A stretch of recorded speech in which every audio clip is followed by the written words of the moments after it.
กูทายแล้วโหน้ำแรงมากควางที่นั่นเลยครับคุณแบกิว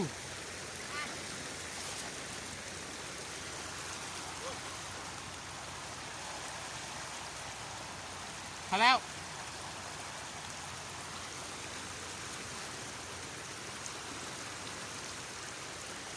ลุ้น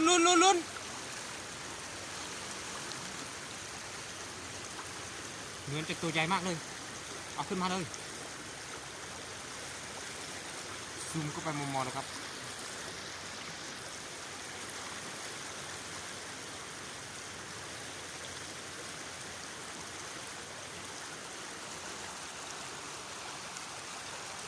นั่นไงป้า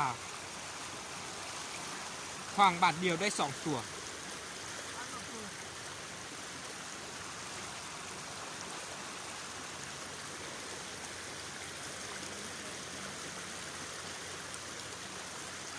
โอ้โหอาก้อย